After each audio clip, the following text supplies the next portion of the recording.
Hello everyone, आज के इस वीडियो में मैं आपको सुनाने वाला हूं एक बहुत ही प्यारी स्टोरी। और इस स्टोरी का जो फाइनल आउटकम है वो आपकी जिंदगी को कई मायनों में बदल कर रख देने वाला है। ध्यान से सुनिएगा और इसे इंप्लीमेंट जरूर करना। यह स्टोरी है एक गांव की। वो गांव कई मायनों में खूबसूरत है। वहां की संस्कृति की बात कर लो, वहां के रहन सहन की बात कर लो, वहां के खान पान की बात कर लो, देखते ही बनता है। दूर दूर से लोग उस गांव में घूमने के लिए आया करते थे। वहां के लोग वहां की संस्कृति के बारे में बहुत अच्छी अच्छी बातें भी बताया करते थे। लेकिन वहीं उस गांव के बाहर एक गुफा है, जिस गुफा के बारे में गांव का कोई भी व्यक्ति बात करना पसंद नहीं करता है। और जब सूर्यास्त हो जाता है, अंधेरा हो जाता है, उस गुफा के पास से कोई गुजरना भी पसंद नहीं करता है। लोग कहते हैं कि उस गुफा में नेगेटिव एनर्जीज रहती है। जो कोई भी उस गुफा के अंदर आज तक गया है वापस बाहर नहीं आ पाया। एक दिन शहर का एक व्यक्ति जो बहुत क्यूरियस है हर चीज को लेकर, वो उस गांव को एक्सप्लोर करने पहुंचता है। वहां के लोगों से मिलता है, वहां की संस्कृति को जानता है, वहां के खान पान को जानता है। फिर वो लोगों से उस गुफा के बारे में सवाल करता है कि ये गुफा क्या है और क्यों यहां लोग नहीं आते जाते। लोगों ने उसे बताया कि ये गुफा बहुत खतरनाक है, यहां पर बहुत सारी नेगेटिव एनर्जीज हैं। रात बेरात हमें अलग अलग किस्म की आवाजें सुनाई देती हैं। आज तक हमारे गांव से और बाहर से भी आने वाले जितने लोग इस गुफा के अंदर गए हैं, कोई बाहर नहीं आया। तो आपसे भी अनुरोध है कि अगर आपको अपनी जान प्यारी है तो उस गुफा के नजदीक मत जाइएगा। उस गुफा के अंदर तो जाना दूर की ही बात है। लेकिन वो व्यक्ति तो क्यूरियस था, उसे इन सब बातों से ज्यादा फर्क नहीं पड़ा। साइंस पर ज्यादा बिलीव करता था, फिक्शन को ज्यादा मानता नहीं था।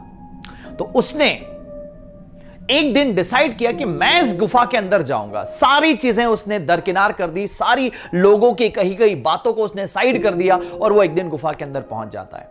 जैसे ही वो गुफा के अंदर पहुंचता है, वो देखता है कि वहां 4-5 लोग पहले से गुफा के अंदर बैठे हुए हैं। वो वही 2-3 गांव के लोग हैं, 1-2 बाहर के लोग हैं। और उस गुफा के अंदर ढेर सारा खजाना है, हीरे मोती जवाहरात, बहुत अच्छी रहने की और खाने पीने की सुविधाएं हैं और वो मजे से अपना जीवन काट रहे हैं। उस व्यक्ति ने पूछा कि यार, आप लोग इतना अच्छा जब जीवन अंदर है तो फिर ये बाहर आवाजें कैसी आती हैं? यहां नेगेटिव एनर्जीज है कहां? मुझे तो कुछ समझ नहीं आ रहा है। तो उन 4-5 लोगों ने कहा कि ऐसा है, अगर हम रात को आवाजें नहीं निकालेंगे, हर कोई व्यक्ति इन सुख सुविधाओं को पाने के लिए गुफा के अंदर आ जाएगा और हमें फिर सारे ये सुख संसाधन उनके साथ बांटने पड़ेंगे, साझा करने पड़ेंगे, जिससे हमारे सुखों में कमी होगी।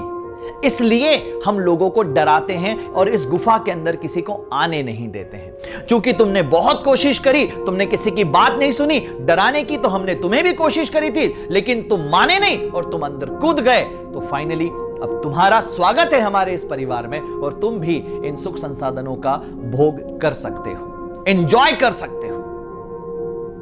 दोस्तों, इस कहानी का मोटिव क्या है? देखो, लोगों ने कहा उस व्यक्ति को कि यार वहां मत जाना, ऐसा मत करना, नहीं तो तुम अपनी जिंदगी से हाथ धो बैठोगे। वहां जो गुफा के अंदर लोग थे वो भी नहीं चाहते थे कि वो व्यक्ति वहां पहुंचे। अलग अलग किस्म की आवाजें निकालकर उसको डरा रहे थे, क्योंकि अगर वो व्यक्ति वहां पहुंचता है तो उन्हें अपनी खुशियां उसके साथ बांटनी पड़ेंगी। ऐसा ही एग्जैक्टली आपके साथ भी होता है, चाहे फिर आप नीट की तैयारी कर रहे हो, जेई की तैयारी कर रहे हो, या फिर आप कुछ भी अपनी जिंदगी में बड़ा अचीव करना चाहते हो। लोग सोसाइटी में जो भी आपके आसपास रहते हैं, आपके रिश्तेदार हैं, जो भी नेगेटिव थॉट्स रखते हैं बेटा, वो आपको यही कहेंगे, ऐसा मत करो नहीं तो ये हो जाएगा, वैसा मत करो नहीं तो ये हो जाएगा। 3-4 स्टोरीज आपको और अलग बता देंगे। उस व्यक्ति ने इस तरह का काम करने की कोशिश करी थी, देखो आज उसके क्या हाल हो रखे हैं। वो चाहते हैं कि आप अभी जहां हैं वहीं रहें, आप किसी भी कीमत में खुशियां हासिल ना कर सकें। इसलिए जो लोग बाहर हैं वो भी तुम्हें डराएंगे और जो लोग अंदर हैं वो भी तुम्हें डराएंगे। कहेंगे तुम्हें इस मेडिकल कॉलेज में पढ़ाई का इतना प्रेशर है, यहां पर इतनी सारी चीजें होती हैं, आप कुछ और डिसाइड करिए अपने लिए, ये करियर ऑप्शन ठीक नहीं है, वो करियर ऑप्शन ठीक नहीं है। दोस्तों, आप अपनी जिंदगी में अपने लिए डिसाइड कर लीजिए कि क्या करना चाहते हैं, फिर लोगों की बातों पर बिल्कुल कंसंट्रेट मत करें। एक बहुत ही बढ़िया बात मैं यहां पर आपको बताना चाहता हूं बेटा, कि जिंदगी में क्या कहा से ज्यादा इंपॉर्टेंट है किसने कहा। उस व्यक्ति के व्यक्तित्व पर सवाल खड़ा करिए आप। किसने कहा, कौन है वो, क्या वो जिस सब्जेक्ट के बारे में बात कर रहा है उसे किसी तरह का उसमें नॉलेज है या नहीं। अगर नहीं तो फिर उसकी बात का कोई फर्क आपको नहीं पड़ना चाहिए। तो आप अपना काम बेहतरीन तरीके से करते रहिए।